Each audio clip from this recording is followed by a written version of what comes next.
Hello, I'm Marvel Ginsburg, Director Emerita of the Early Childhood Department of the Community Foundation for Jewish Education. I want to talk to you today about something that is especially close to my heart and I think very critical. Why parents should choose a Jewish early childhood program for their young Jewish children. From the research, we know that the first 5 years of life are critical in shaping the personality and values of children.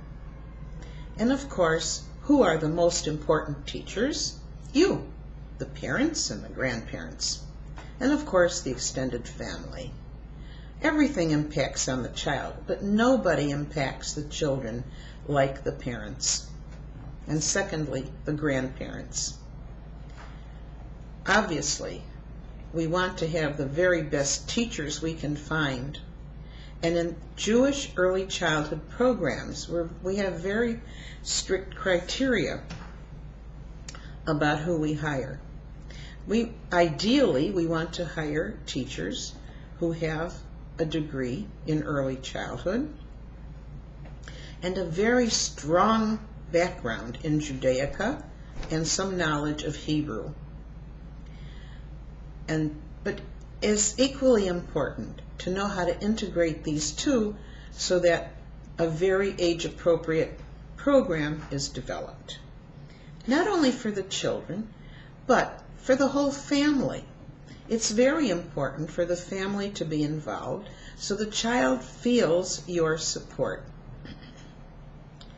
When the children are in such a program and feel that you, the parents and the grandparents, are so happy with it, and to use the Yiddish word kvel, that you're kvelling, that you're so thrilled and joyous, and you're shepping nachas, you're just overjoyed with everything the child is learning and doing, you are helping to shape a very strong, loving, Jewish, human kind of personality and wonderful value system.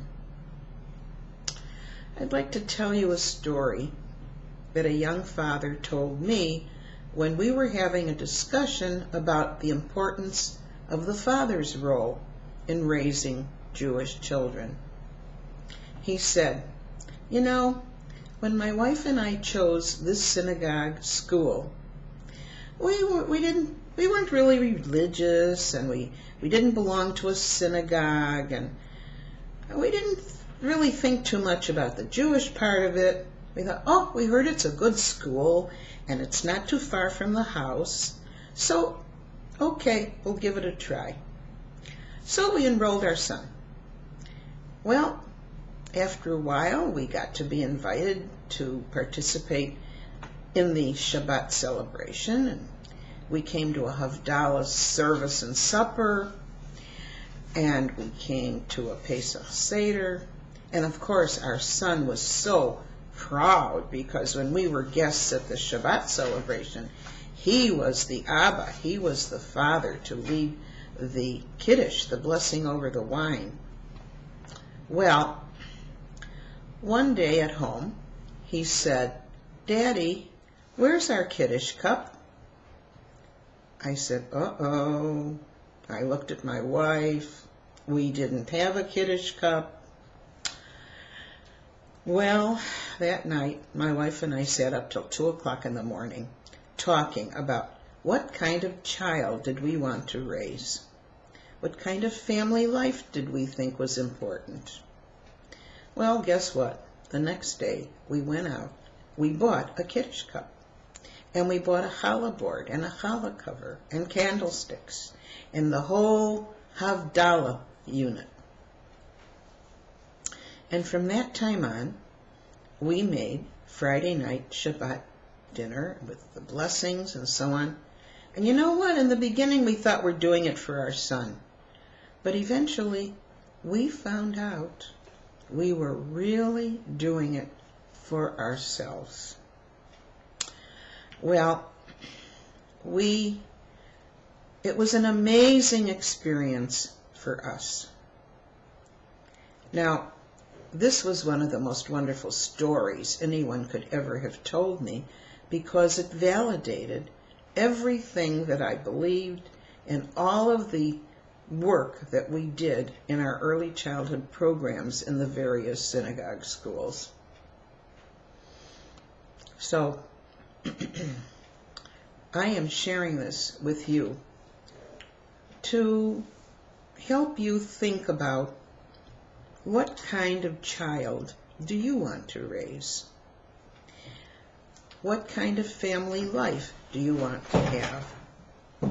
So, we know that many parents have not had the opportunity to study Judaica. Maybe you didn't go to Hebrew school, you didn't become bar or bat mitzvah, but we're here to help. And we have all kinds of ways to help. And one of the most important ways is by giving your child the most wonderful, loving, caring, nurturing kind of program that will fill him with not only with these wonderful feelings, but with Jewish knowledge as well. One last story. One mother came to us. She had had 3 children in the school, and this was over a period of 10 years. Well, the last day of school for her last child, she came in crying, sobbing. She said, "I can't stand it. I can't stand to think that I'm not coming here anymore." We almost felt the same way. Her 3 children had grown up with us. So we hope that you will all have wonderful, wonderful, positive Jewish experiences in your homes with your families.